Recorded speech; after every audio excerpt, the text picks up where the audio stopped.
Hey guys, welcome to Kidmissing TV. I'm your host, Angelina Wilson. And this is the case of Judith Hand from Farmington, Maine. Let me familiarize you with Farmington. Farmington is a town in the middle western part of the state. The University of Maine at Farmington is there. Mount Titcomb, Titcomb. It's evidently quite a tourist trap, which I didn't know. It's in the foothills of the mountains. Via a declaration from the state and from Canada, it has a sister city, Lake Megantic, Quebec, Canada, which is actually a place that my mother went to as her high school graduation present. So I found that an interesting little tidbit. In the entire state of Maine, there are only approximately 29 murders per year.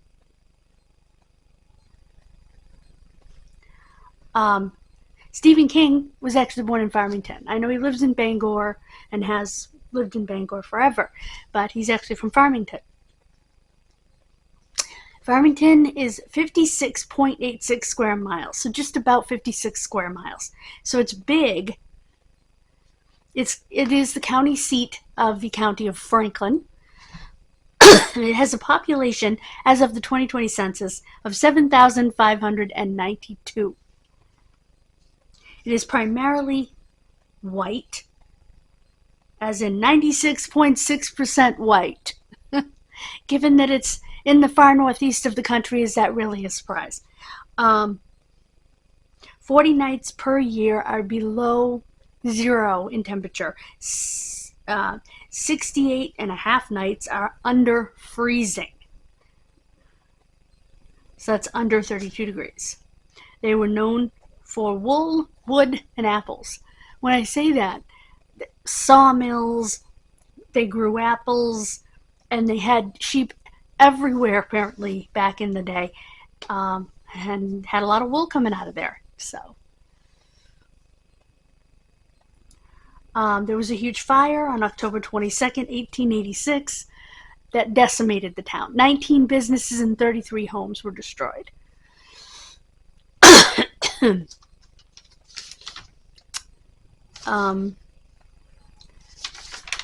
when you have 29 murders in your entire state, you think, oh, that's not bad. And it isn't in reality, but you have to remember something. Maine is not a very populous state. That's 29 murders out of a population of, let's do this, population of the state of Maine.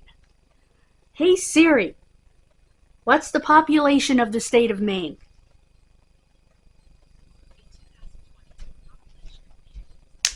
362,359. 1,362,359. Thank you, Siri. So 29 out of a million people, it's not bad. It's also not good, because there are a lot of, like I said, very sparsely populated areas up there. For a state as large a landmass as Maine is, to only have just over 1.25 million people that's not a lot of people for the land area. So Judith Hand was found on Lincoln Street in Farmington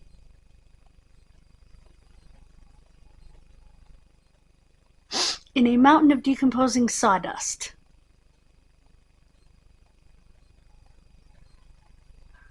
It was about 60 feet long and 40 feet across.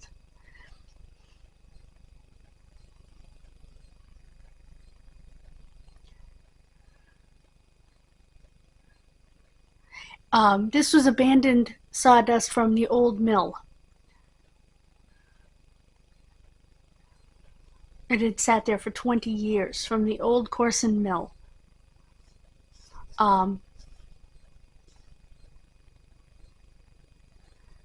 However, her decade, oh my God, can't talk. Her body gave it more attention than it had received in decades. Thursday, September 23rd, 1971. 13 days after she had been reported missing, after the 15-year-old had been reported missing. The area had already been searched. Most of the town had, but a search party led by one of the state's game wardens did a second pass over this block.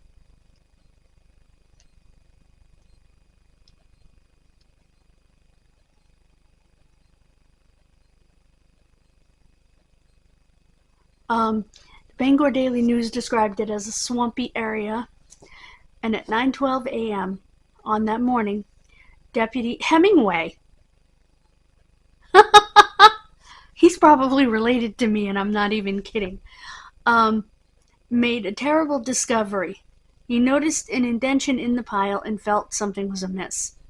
He used his foot to dig. He thought somebody might have buried an animal, but when he revealed a garment of clothing the color blue, he knew what he had. Judy had last been seen wearing a blue blouse. As he dug into the warm, moist sawdust, he began to reveal the body of a young woman who was clearly dead. She was partially clothed, wearing just a blue blouse and a ring. About 15 feet away, in another part of the sawdust pile, he found her buried clothing, shorts, and a pair of black sneakers. That's when Police Chief Raymond Orr came in.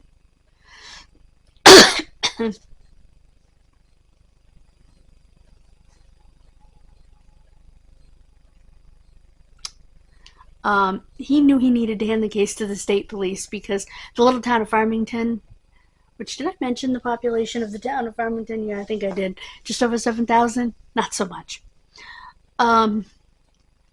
Not anything they'd ever seen.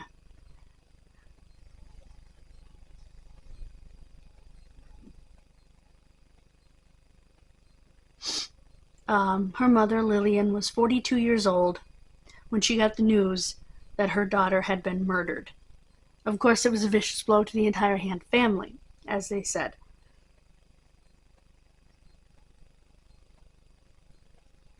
Wow. Lillian and Edward Hand had 10 children in 13 years. I thought it said 18 because there's that line in the middle of 0, which I hate. And they had 10 children in 13 years. Judy was the 4th.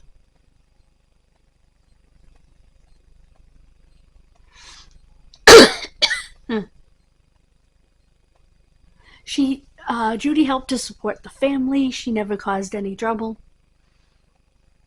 And they were having these children during the baby boom here in the United States, which was a time period from about 1945-46 to 1965, after World War II. My mother's was a baby boomer, born in 1954. My father was not. He was born in 1944.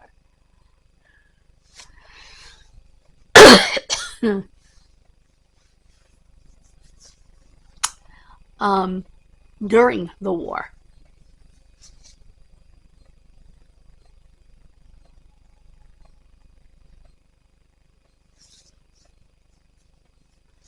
And Judy was in the 9th grade at Mount Blue, which is another one of their regional schools in Maine, like we talked about.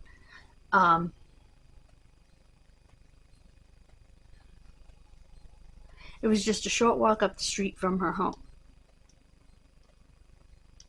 She babysat for families in town after school, earning money to bring in for the family.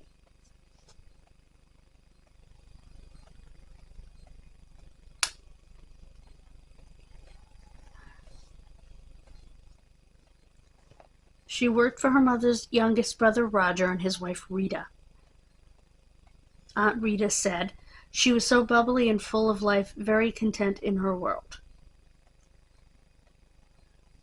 She later said, quote, "She was one of these people, I don't care how bad a mood you were in." Let me continue the quote if I can get the stupid paper to turn. "One smile from her would bring you out of it." She was just 4 feet 11 inches tall.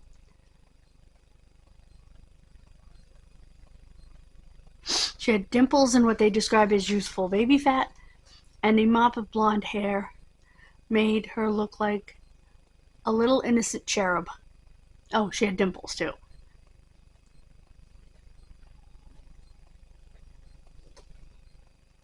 Early reports said her eyes were blue, but her mother was quick to say, no, they were hazel, which is green.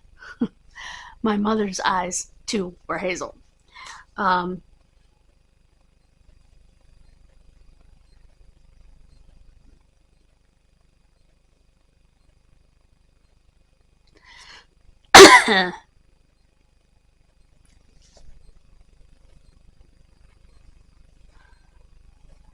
Her mother, on the day that she disappeared, September 10th, was getting ready to leave for her shift at the Forster's Manufacturing Company in the neighboring town of Wilton.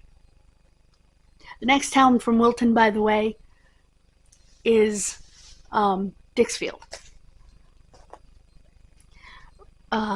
Lillian said goodbye and left.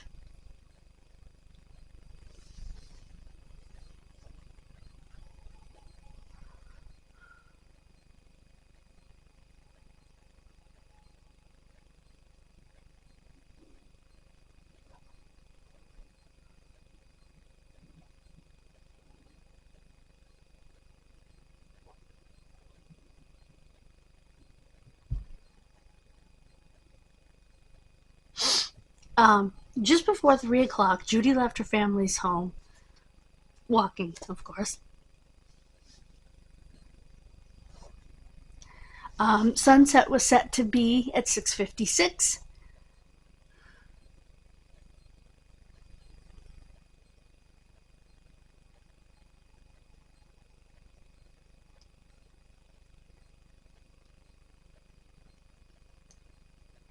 And evidently after-school childcare was in great demand in the town because a lot of the parents worked second and third shift jobs.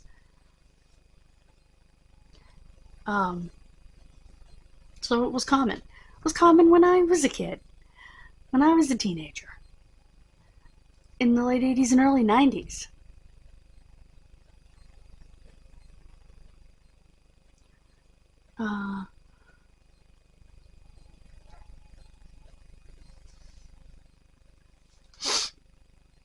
When she was walking to the center of town, she met up with a friend who walked with her to a street that dead-ended, a street called Middle Street that dead-ended into High Street at the American Legion Hall, which sat at the heart of the University of Maine campus.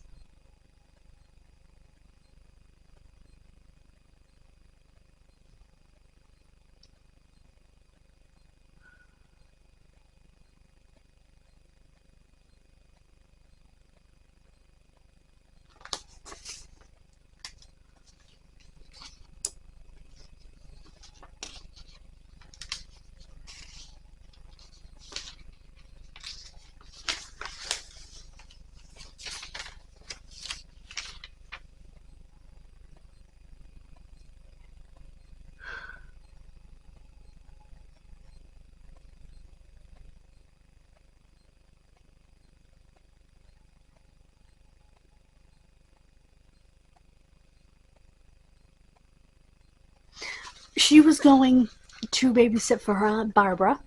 I got one of those in Maine. That's so weird.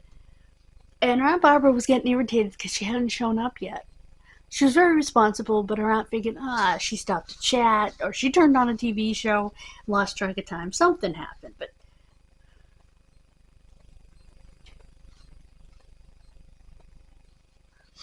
she had promised her kids, of course, that their cousin was coming to play with them.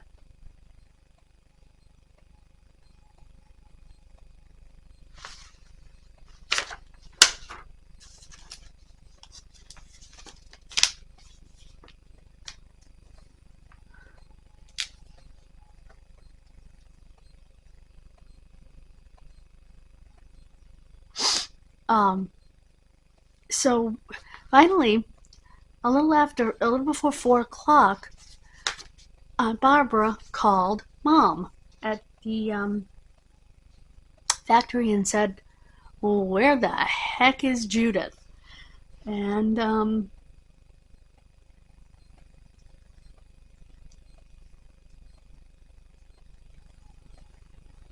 her mother knew it was time to be worried.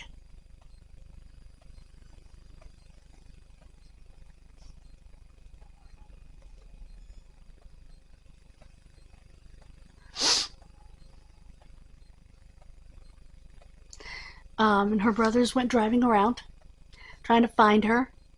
They asked at every building she could have stopped at, on her way to her Aunt Barbara's, all over Farmington, West Farmington, which is a part of Farmington. And of course, police told them they couldn't do anything for 48 hours. Well, duh. It was 1971. They even drove the route she would have taken. Nothing.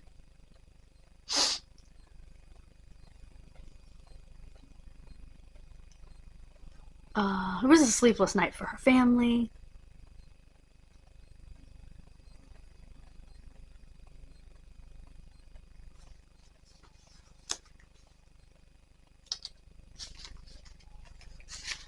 They were not with the search team when the search team found her.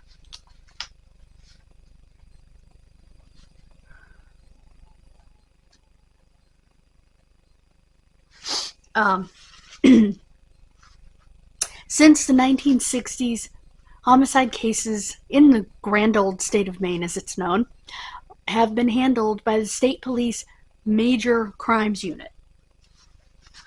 Because towns like Farmington, gosh forbid, Livermore Falls, none of those towns have the ability.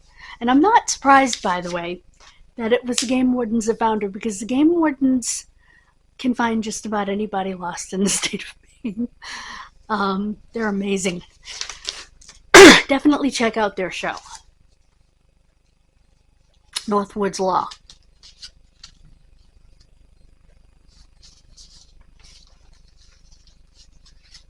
The lead on the case was Detective Sergeant Gerald Boutelier. Another one of my family names. He was a veteran officer of 14 years, having joined the state police in 1957. Something tells me he's no longer alive, but the Attorney General's office appointed Assistant Attorney General Richard Cohen as the media liaison for the investigation.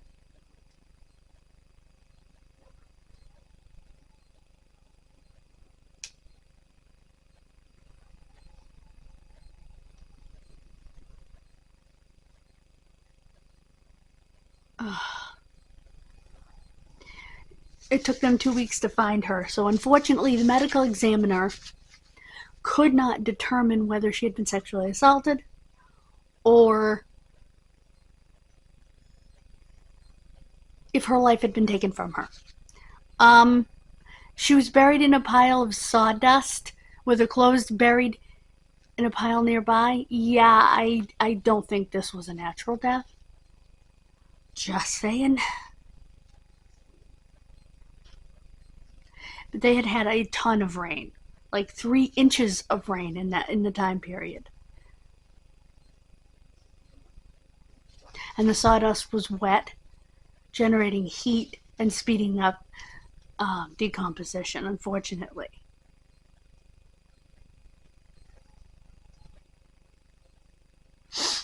And she was painfully shy. She didn't talk to strangers.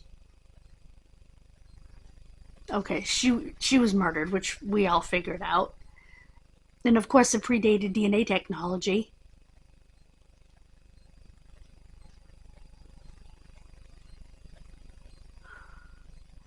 They need to go over those clothes with a fine-tooth comb.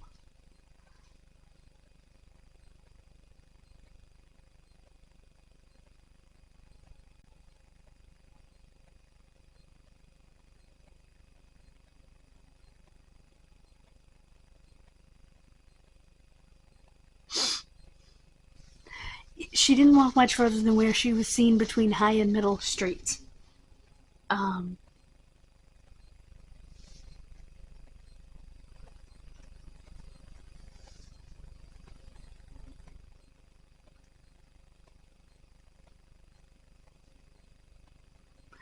Detective Boutelier and his team had one thing in their favor. If the person who murdered Judith Hand was a local, or even one of the students attending the university, they would be feeling the pressure. The whole of Farmington was outraged by the violence perpetrated against them. That, compounded by the fact of the imposing presence of the state homicide squad, the killer might have felt probing eyes of everyone upon him. In February of the following year, 1972, Judith's father passed away after battling cancer and living through the death of his eldest daughter. Can you even... Oh, that's absolutely horrible.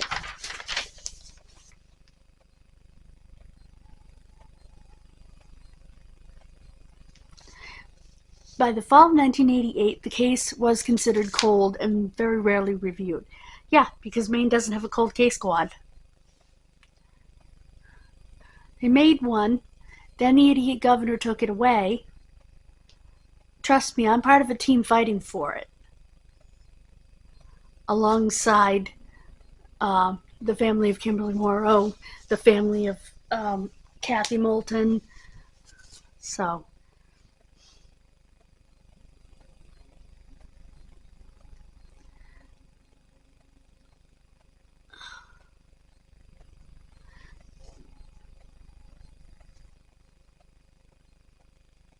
Okay.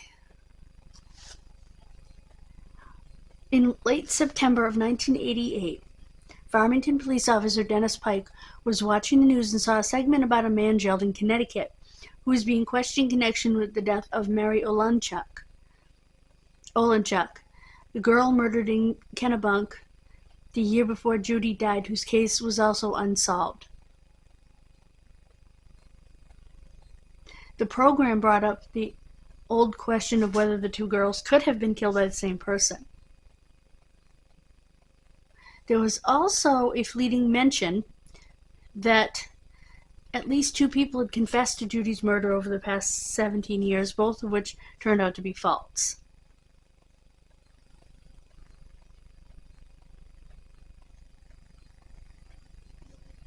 The Morning Sentinel, I'm not sure if that's like the local Farmington paper, because the papers in the area would be the Portland Press Herald or the Lewiston Sun. So I'm not sure. That must be a paper from Farmington. Published a retrospective on the case and reached out to her mother for comment.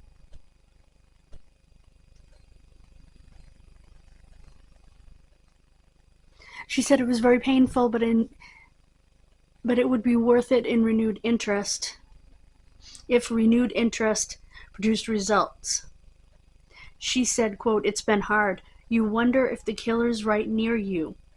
But she had been put to rest, and to dig her up again like this, it's hard for all of us." Okay, so they did...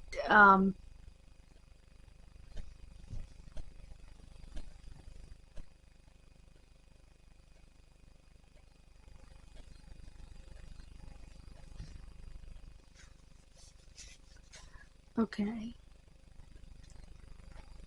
Alright, there was a Facebook post about the case, and there are some comments, and I'd like to read you those from a classmate. "I went to Mount Blue with her. Judy was the most friendliest." Okay. Forgive the grammar. "Person you could have ever asked for. Such a sweet girl." From a friend. "Judy was the kindest person I knew. Even though it has been 40 plus years, she touched us all." It's been 50 plus years now. From her future sister-in-law. "I hadn't known Judy long, but she made me feel like I belonged with Roger. I miss her too. Farmington Fair is always a reminder." And from her sister. "Thank you, everyone, for caring about my sister."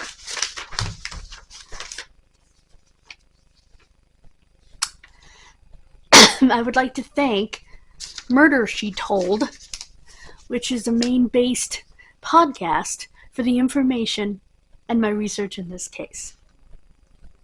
If you have any information about the murder of Judith Hand, please contact the Maine State Police Major Crimes Unit at 207-624-7076, 207-624-7076, extension 9. Or toll free at 1-800-228-0857. That's 1-800-228-0857.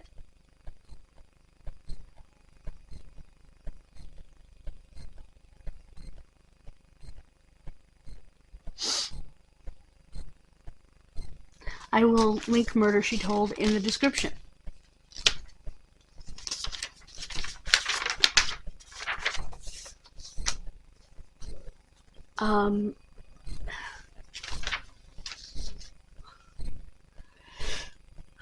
So if, excuse me, part of the University of Maine, one campus of it, is there, and there's a fair amount of tourists, mountain climbers and things like that there, then did the person have to be from the area? Probably not.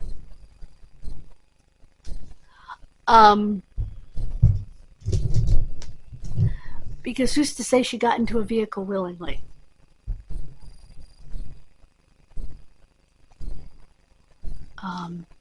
I don't think she necessarily did.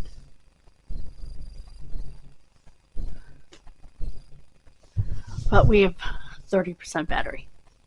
Thank you so much for joining me. God bless you. Please let me know your opinions. Like I said, town of Farmington is one I'm familiar with. Unfortunately, it's where my grandmother passed away in a nursing home 6 months before my father did. She died in September of 2016, just before her birthday, just after her birthday. My father died. It was weird. She died a couple of days after her birthday. My father died a couple of days before his, 6 months later, in April of 17. So yeah.